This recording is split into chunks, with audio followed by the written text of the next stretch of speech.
성은아, 아무래도 아빠가 많이 안 좋은 것 같아. 병원에서 자꾸 마음의 준비를 하라는데 엄마는 어쩌면 좋니? 엄마, 너무 걱정하지 마. 나 일단 회사에 이야기하고 내려갈 준비하고 있으니까 조금만 기다려. 오빠는 병원에 도착했어? 성은은 아까 아침에 왔지. 아빠가 우리 딸 보고 싶어 하셔. 빨리 내려와. 알겠어. 지금 바로 내려갈게요. 아빠 괜찮을 거니까 엄마도 너무 이상한 생각하지 말고 오빠랑 같이 기다리고 있어. 그래, 빨리 내려와. 작년 봄에 있었던 일이에요. 멀쩡하던 아빠가 몸살 기운이 있다고 하더니 갑자기 열이 펄펄 나더라고요. 그때 당시에 동네 병원에도 마음 놓고 다닐 수 없는 상황이라서 경과를 조금 지켜보다가 도저히 안 될 것 같아서 119에 신고하고 한밤중 응급실로 실려가셨죠.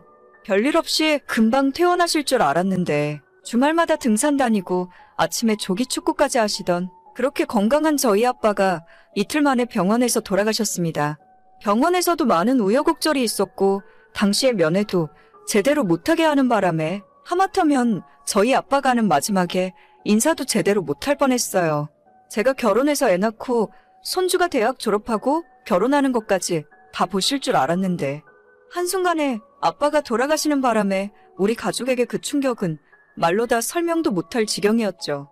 슬프고 경황도 없어서 어떻게 해야 좋을지도 모르겠더라고요. 저는 인간관계를 좁고 깊게 하는 편이라서 친구도 많지 않은데 저희 아빠의 부고 소식을 회사에 알리고 학창시절부터 알고 지내온 가장 친한 친구 3명에게 알린 것이 전부였어요. 그 당시에 사람 모이는 곳에 가는 것이 쉬운 일은 아니었고 특히나 병원 장례식장은 정말 한 번 더 생각하게 만드는 곳이었죠.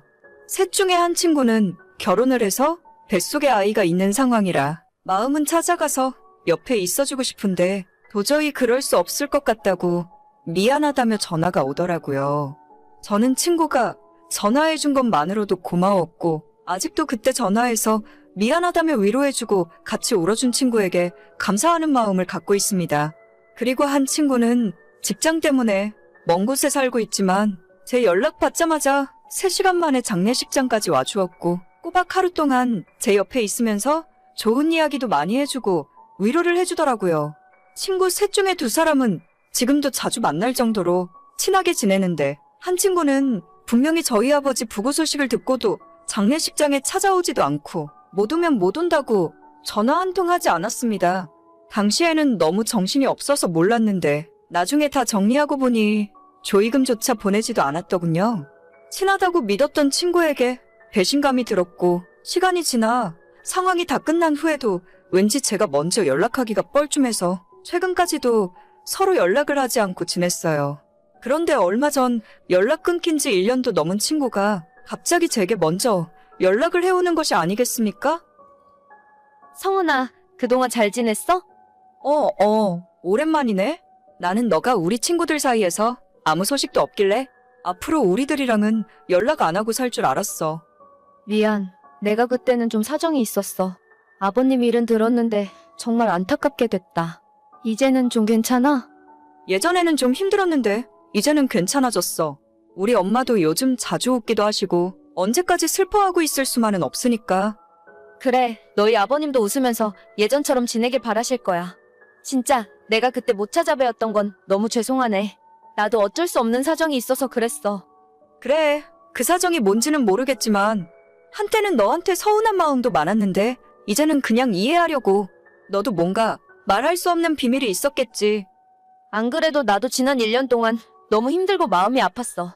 진작에 너한테 연락해서 사정 설명하고 용서를 구했어야 하는데 나도 너무 정신이 없게 살다 보니까 많이 늦은 것 같아. 미안해. 아니야, 난 이제라도 너가 이렇게 연락을 해줘서 정말 고마워. 하마터면 끝까지 오해하면서 살 뻔했는데. 성은아, 그래서 하는 말인데 저는 여기까지만 해도 과거에 무슨 일이 있었던 간에 친구를 용서하고 이해하려고 했어요.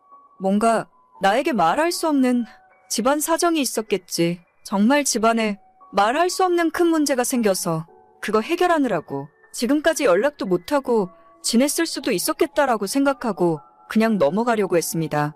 저는 친구에게 그 사정에 대해 듣지 못하더라도 굳이 제가 먼저 물어볼 생각도 없었어요.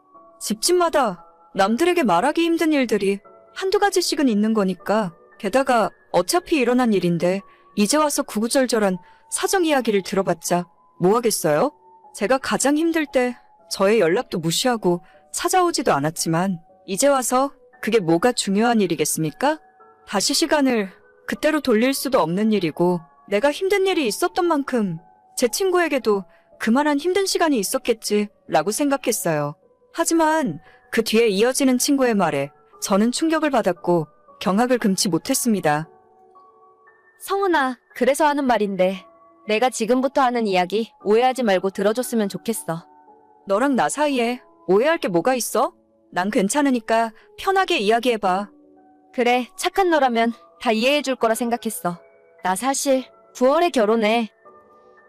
작년 너희 아빠 부고 소식을 들었을 때 며칠 뒤에 상견례가 있었거든. 우리 친정에서도 그러고 남자친구도 상견례 전인데 상갓집 가지 말라고 해서. 원래는 올봄에 결혼하려고 했는데 워낙 상황이 안 좋아서 9월로 미룬 거야. 너랑 우리 친구들 모두 내 결혼식에 와서 축하해줄 거지? 뭐라고? 상견례 때문에 그랬었다고? 내가 아는 그 상견례가 맞아? 차라리 집에 아픈 사람이 있어서 못 왔다고 하거나 그냥 아예 말이라도 안 했으면 이해하고 넘어가려고 했는데, 본인 상견례 한다고 조문은커녕 전화 한 통화 없이 1년을 잠수 타더니 이제 와서 결혼하니까 와서 축하해주고 축의금 내놓으라고 연락을 할 수가 있습니까? 이게 사람이 생각할 수 있는 염치가 맞는지 모르겠더라고요. 저한테 사과를 하고 용서를 빌고 싶어서 연락한 것이 아니라 자기 결혼하니까 청첩장 주려고 1년 만에 연락한 거라고 밖에는 생각이 들지 않습니다. 너무 어이가 없어서 이 친구가 이야기하는 상견례가 내가 아는 그 상견례가 맞는 건지 한참을 생각했어요. 100번 1000번 양보해서 저희가 알고 지낸 지 벌써 15년이 넘습니다. 상견례를 하면 양가 집안 어른들이 다 모이실 텐데 당연히 요즘 같은 시기에 사람 많이 모이는 상갓집에 오는 것이 부담될 수도 있어요. 제가 오지 않은 것 때문에 서운하다면 아이를 임신하고 있었던 제 친구에게도 똑같이 서운한 마음이 들었겠죠. 하지만 적어도 조의금을 보내거나 꼭 돈이 아니더라도 진심 어린 전화 한 통화 정도는 할 수 있지 않았을까요? 1년 동안 친구들 모두에게 연락도 다 끊고 잠수 타고 지내놓고 이제 와서 자기 결혼하니까 와서 들러리서고 박수치고 축의금이나 내라고요? 너 진짜 좀 웃긴다.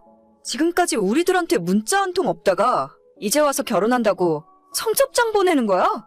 너가 오라고 하면 우리가 무조건 가야 하는 거니?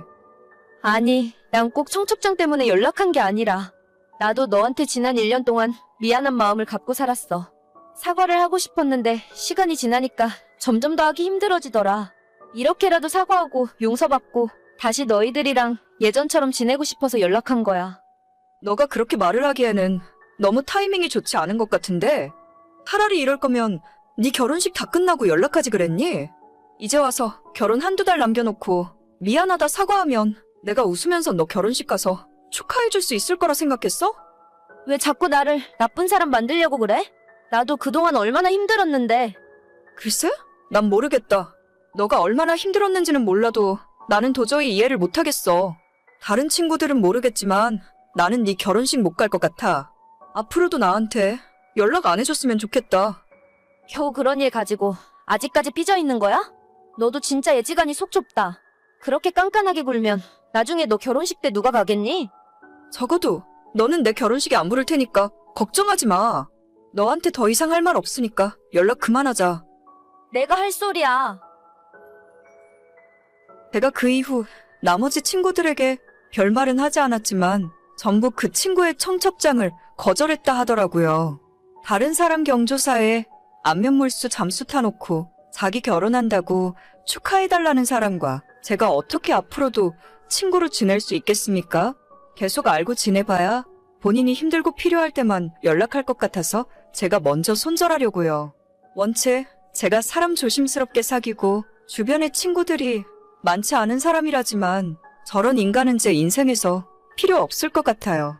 좋은 사람들만 만나고 좋은 이야기만 하기에도 인생 짧고 언제 어떤 일이 일어날지 모르는데 쓸데없는 인간관계로 에너지 낭비하고 스트레스 받고 싶지 않네요.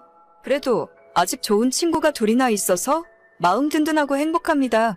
조만간 친구들 불러서 맛있는 밥이라도 한번 사줘야겠어요. 오늘의 사연은 여기까지입니다. 구독과 좋아요, 알림 설정은 많은 힘이 됩니다. 다들 행복하시고 좋은 하루 되세요.